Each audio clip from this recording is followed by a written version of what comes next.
हम लोग श्रावस्ती जिले में आए हुए हैं बलरामपुर से चलकर। हमारे साथ हमारे 4 दोस्त आए हुए हैं। तो यहाँ का जो हिस्ट्री है, हमारे जो 2 दोस्त अंकित सिंह व पंकज चौधरी इसके बारे में काफ़ी स्टडी किए हुए हैं। तो हम चाहेंगे कि उन्हीं 2 लोगों से जो है यहाँ के बारे में जो भी जानकारी है एक एक करके वो क्या जानकारी देते हैं यहाँ के बारे में, उन्हीं से एक बार पूछने की कोशिश करते हैं। क्योंकि जहाँ तक हमने स्टडी किया है अभी उस लेवल तक हम नहीं पहुँच पाए हैं। तो एक करके आइए हम दिखाते हैं। यहाँ का हम व्यू भी दिखाएंगे, यहाँ पर गौतम बुद्ध से संबंधित क्या क्या चीज़ें हैं और गौतम बुद्ध ने यहाँ पे क्या क्या किया था, उनका प्रभाव दुनिया के अन्य हिस्सों में क्या क्या था। तो सबसे पहले आइए, यहाँ पर चीज़ें बाद में दिखाएंगे, थोड़ा मोड़ा जानकारी हम तब तक यहाँ पर जानने की कोशिश करेंगे। पंकज सिंह, जी, ये श्रावस्ती है। बड़ा संक्षिप्त में बताइए आप। जी बिल्कुल संक्षिप्त में बताने का प्रयास करूंगा। ये श्रावस्ती है। जब मौर्य शासन काल में 16 महाजनपदों में एक जो महाजनपद कौशल महाजनपद था, उसकी एक दूसरी राजधानी जो ये श्रावस्ती है। और यहाँ पे गौतम बुद्ध की कर्मस्थली जो वहाँ पे बौद्ध गया में ज्ञान प्राप्त करने के बाद कर्म भूमि उनकी वहाँ वैशाली रही है। फिर वहाँ पे यहाँ से आए हैं और यहाँ पे ऐसा माना जाता है कि यहाँ पे 25 दिनों, जो बरसात के मौसम में 25 दिन यहाँ पे इन्होंने रुके हुए थे। और एक यहाँ पे एक व्यापारी थे जो गौतम बुद्ध से बहुत ज्यादा प्रभावित थे, अनाथ पिंडक जिनका नाम था। पिंडक। तो उन्होंने गौतम बुद्ध को उपहार स्वरूप देने के लिए कुछ सोचा। तो उनको ये पहले बगीचा था, ये बहुत बड़ा बगीचा था और अनाथ पिंडक को ये स्थान बहुत अच्छा लगा। तो उन्होंने जो प्रसेनचित राजा थे कौशल के, जो राजधानी रही है, उनके बेटे जेठ से उन्होंने ये मांगा कि ये जमीन हमको दे दीजिए। तो उन्होंने मना कर दिया। थोड़ा फिर 2-3 बार मांगा तो उन्होंने गुस्से में कहा कि जाओ, सोने के सिक्कों से कोर मिलाकर जितनी दूरी तुम सोने के सिक्के बिछा सकते हो उतना बिछा लो, उतना जमीन ले लो।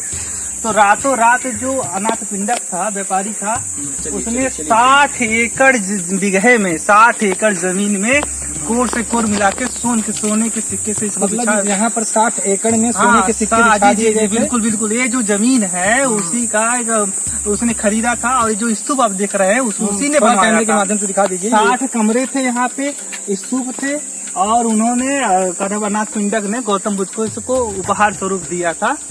और इसके बारे में यही इनकी कहानियां हैं। और यहीं पे अंगुली मारे डाकू भी नाम का था, जिसको गौतम बुद्ध ने अपने तर्क शक्ति से, अपने विचारधाराओं से इतने बड़े क्रूर डाकू को, जिससे पूरा इस क्षेत्र के सारे लोग परेशान थे, मुक्ति दिलवाया था। ऐसे यहाँ पे भी घटना घटित हो चुकी है। जब कुछ दूर पे है वो अंगुलीमाल गुफा आज भी प्रेजेंट है और कुछ दूर पे उपस्थित है। और ये देखिए, जो देख रहे हैं आप, ये बहुत ही पुराने जो है, ये जो आप पीपल का वृक्ष है, ये अभी पीपल के वृक्ष के पास हम ले चलेंगे। 25 साल वहाँ का क्या हिस्ट्री है, अभी वहाँ 25 साल पुराना है, उसको बचा के रखे हुए हैं। वहाँ का हिस्ट्री क्या है वहाँ भी जाके पता करेंगे। तब तक आप जो है यहाँ का जो संक्षिप्त जानकारी है, और इतना ही मैं पंकज जी हैं, इन्होंने जो भी जानकारी अभी आपको दिया उसको आप लोग एनालाइज कीजिएगा और स्टडी कीजिएगा। मतलब इन्होंने, हमें लगता है कि लगभग जानकारी इन्होंने दे दिया है। और ये आसपास यहाँ पर देख रहे होंगे छोटे छोटे तमाम स्तूप बने हुए हैं। स्तूप जो आप देख रहे हैं ये ऐसे थे नहीं, इसको आर्टिफिशियल बाद में, मतलब खूबसूरती के दृष्टिकोण से बाद में बनाया गया है ताकि देखने में अच्छा लगे। और तमाम अभी ऐसे यहाँ पर जगह हैं, अभी यहाँ पर पड़े हुए हैं। सरकार के पास उतना बजट था नहीं, क्योंकि खनाई उतना ज्यादा कर नहीं पाई। अभी हम आपको दिखाएंगे। और यहाँ पर जो जंगल देख रहे हैं आप, जंगल वाला इलाका, एक शांत जंगल वाला इलाका आप जो देख रहे हैं, अभी यहाँ खनाई में, अगर खनाई यहाँ पर हो तो अभी बहुत सारे स्तूप यहाँ पे मिलेंगे। रोक दी गई है खुदाई। अंकित जी, अब आइए, आप जो है यहाँ के बारे में जो जानते हैं, अपने शब्दों में जो भी यहाँ के बारे में आप जानते हैं, जानकारी हमारे दर्शक को दीजिए। जो हमारे व्यूअर जो है वो जानना चाहेंगे। ये आप कुआं देखेंगे सर? नहीं, आइए आप दिखाएं, कुआं के बारे में बताइए। ये कुआं बताया जाता है कि जब बुद्धा यहाँ पे आए थे तो राजकुमार चेत से अनाथ पिंडक नामक व्यापारी ने जब खरीदा था इस जगह को, तो ये उनके हिसाब से, मतलब यहाँ पे भाई जब बुद्धा वहाँ से आए तो उनके साथ संघ आए, हजारों भिक्षु आए, कई लोग उनसे मिलने के लिए आते थे। तो ये सारी व्यवस्था उन्होंने करवाई थी कि बुद्धा यहाँ पे आएंगे तो मतलब खाने पीने भोजन के लिए बुलाया था विशेष रूप चलिए से। आगे चलिए ताकि और सारी उसकी जैसा कि अभी हम रास्ते में आ रहे थे तो ये वहाँ पर एक पीपल मैंने देखा। तो ऐसा माना जाता है कि ये पीपल 2100 वर्ष या 2200 वर्ष पुराना है। तो क्या जो लिखा हुआ है वाकई में सही है या मतलब ऐसे ही लिख दिया गया है? आपका इससे क्या मानना है?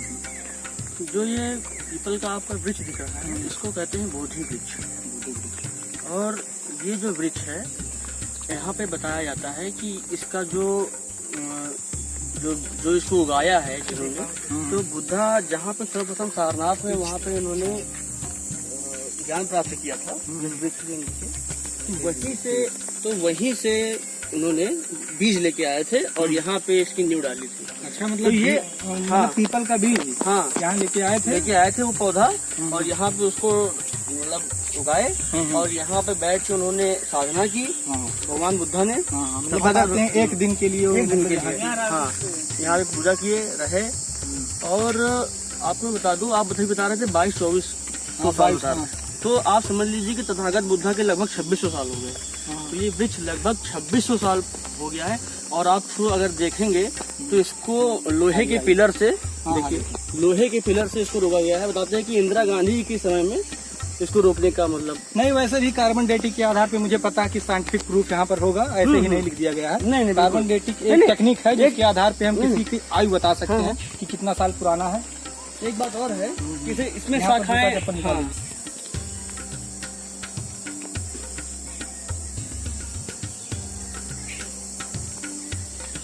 तो आप ये वृक्ष देख रहे हैं, बिल्कुल लोहे के पिंगल से आप देख रहे हैं कि शाखाओं को रोका गया है। हालांकि लोग ये कहते हैं कि पेड़ मतलब टूटता गया और नई नई शाखाएं निकलती गई, समझ रहे हैं। मतलब ये नहीं है कि यही मतलब एग्जैक्टली मतलब 2600 साल हो गया, इसमें सूखता गया पेड़, टूटता गया, नई नई शाखाएं निकलती गई। देख रहे होंगे आप कि इसके बीच में मिट्टी मतलब ये मिट्टी नहीं है, मतलब पेड़ जब मतलब धीरे धीरे करके डिस्ट्रॉय हुआ तो मिट्टी का रूप लेते गया और इसके बाद में नई शाखाएं उत्पन्न हो गई हैं। और इससे पहले जो अभी लोहे का एंगल लगा है, बताया जाता है इससे पहले लकड़ी का एंगल लगा हुआ था, अभी जल्दी लोहे का एंगल लगा है इंदिरा गांधी के शासनकाल में। ये लोहे का तो मतलब अभी जल्दी ही लगा। हाँ मान के चलिए 30-40 साल मतलब अभी जल्दी मॉडिफाई किया गया है, मतलब कहने का मतलब है जल्दी मॉडिफाई हुआ है। पहले लकड़ी का ही बनाया गया था इसको। ज्यादा मान्यता अगर किसी का है तो शायद मतलब है ना किसी पेड़ का ही। हाँ यहाँ पे उन्होंने साधना भी किया था। तो अंगुलीबार गुफा तक हम पहुंच नहीं पाएंगे क्योंकि शाम हो गया, हमें बलरामपुर भी जाना है। तो आप यहीं से बता दीजिए वहाँ के बारे में, हम बाद में आएंगे तो वहाँ के बारे में हम व्यू दिखा देंगे। तो अंगुलीमल नाम का एक डाकू रहता था यहाँ पे हुआ, जो बहुत ही कुख्यात डाकू था, बिल्कुल हत्यारा था। और कहते हैं कि वो एक ब्राह्मण था। अच्छा, वो एक ब्राह्मण था और वो अपने किसी गुरु के दक्षिणा पूरी करने के लिए मतलब अपने गुरु से शिक्षा प्राप्त किया और उसके बाद उसके गुरु ने कहा कि मुझे दक्षिणा में 1000 लोगों की हत्या करो। बिल्कुल उंगलियां मतलब हाँ उंगलियां बता रहा हूँ। तो 1000 लोगों की हत्या करो।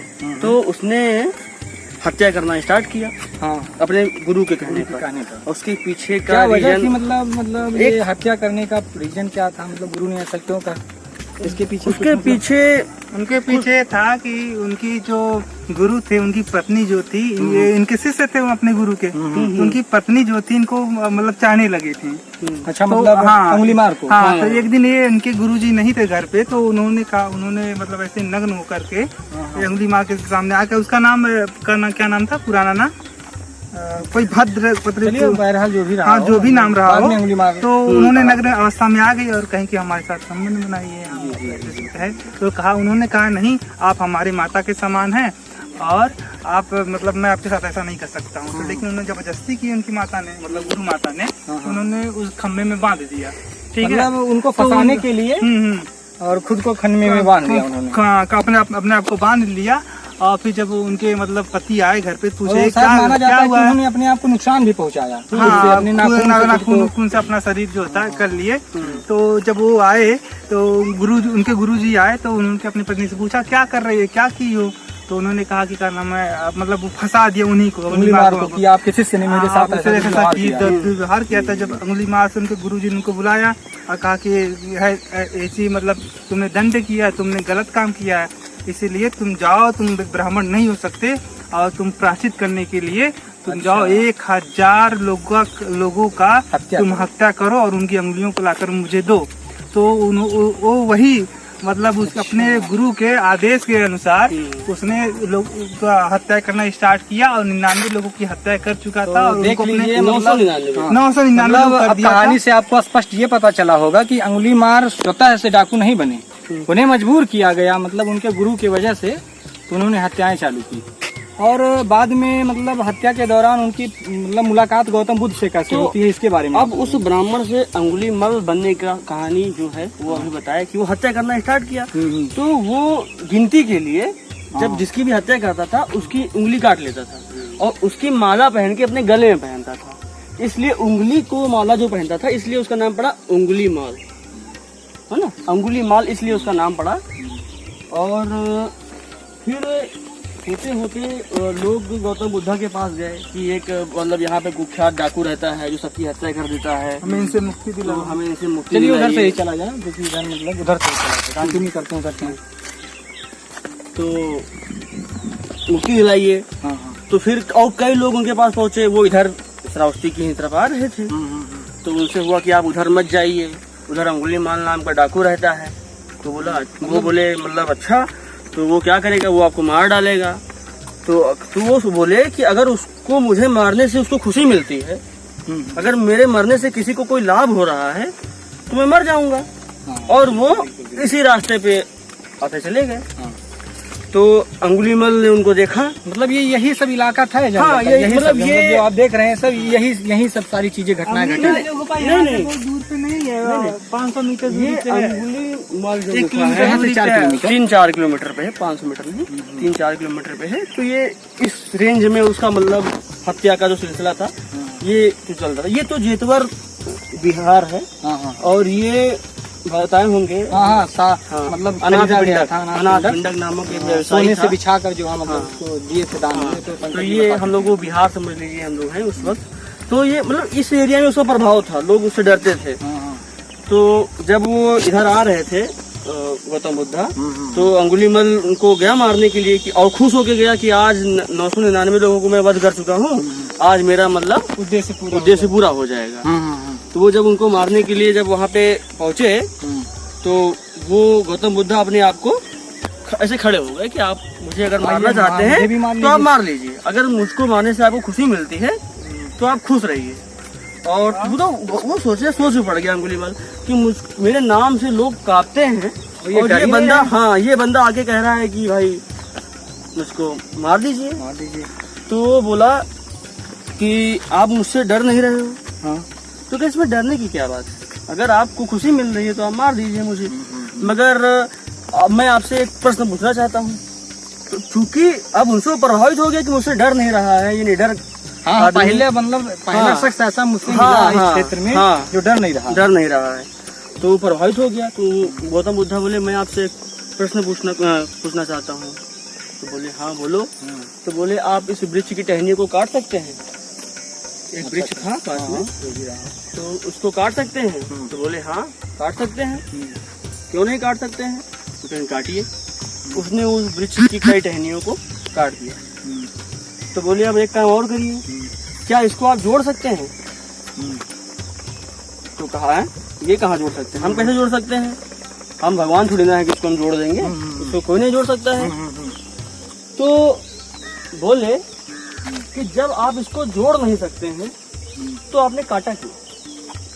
जब आपको किसी को जीवन देने की क्षमता नहीं है तो किसी का जीवन लेने की भी क्षमता नहीं है, आप नहीं ले सकते हैं। मतलब अपने तर्क से जो है वो मतलब तार्किक को बात हो रहा है, तर्क संगत बात जब हो रही थी तो फिर उसका वहां से हृदय परिवर्तन हो गया कि जब हम किसी को जीवन दे नहीं सकते हैं तो हम लेने के अधिकारी भी नहीं है, किसी की जीवन लेने के अधिकारी हम नहीं है। तो इस चीज से वो प्रेरणा मिली उसको, प्रभावित होकर हाँ, और वो बुद्ध के शरण में। तो देखिए मतलब अंगुलीमाल जैसे खूंखार डाकू भी जो है गौतम बुद्ध की बन गया और शरण में जाकर और उन्हें ज्ञान की प्राप्ति हुई और बाद में आगे चल के उनके शिष्य भी बने। उनके संग में दीक्षा लिया और फिर इस प्रकार से अंगुलीमाल डाकू की कहानी रही। और उनका भी जो है उनके द्वारा बनाया गया गुफा भी है जहाँ पर मतलब तो गुफा मतलब कैसे, गुफे की क्या कहानी है मतलब? बताते हैं कि उस गुफा में वो छिपता था, छिप के रहता था। और एक ओलाझार पर्वत करके यहाँ ऊंचा से टीला आता है। बताते हैं कि वहाँ से शिकार पे देखता था, वहाँ से मतलब ऊंचा सा टीला है, हाँ, लोगों वहाँ को से देखता रास्ते देखता था, रास्ते पे कौन आ रहा है कौन नहीं आ रहा है, किसी को देखता था आते हुए तो उस पे वो हमला करता था। तो ये रही पूरी अंगुलीमार की कहानी और अंगुलीमार गुफा से संबंधित कहानियाँ। तो इस प्रकार से पंकज और अंकित ने जो भी इनके पास जानकारी थी संक्षिप्त में आप सभी लोगों को बताया। और यहाँ का जो मुख्य मंदिर है मतलब एक थाई मंदिर है। थाई मंदिर अभी आप वहाँ से पीछे दिख रहा था। हाँ, मतलब पीछे से वहीं हम लोग गए थे, तो लेकिन थाई बंद था मंदिर के पास हम लोग गए थे, लेकिन मतलब जब से कोरोना आया है मतलब तब से ये मंदिर बंद है पिछले 2 सालों से। और अभी भी कोरोना यहाँ पर इंडिया में लगभग समाप्ति की ओर है, फिर भी ये मंदिर अभी भी बंद है। उम्मीद करते हैं कि जब सारी चीजें नॉर्मल हो जाएंगी पूरे वर्ल्ड में, कोरोना मतलब एक भी केस नहीं आएंगे, ये मंदिर पुनः अपने जो पूर्णतः मतलब इसका समय होता था उसी समय काल पे खुलेगा। और हम अगली बार जब आएंगे अपने दोस्तों के साथ तो कोशिश करेंगे कि यहाँ का जो मुख्य मंदिर है उसके बारे में बताएं।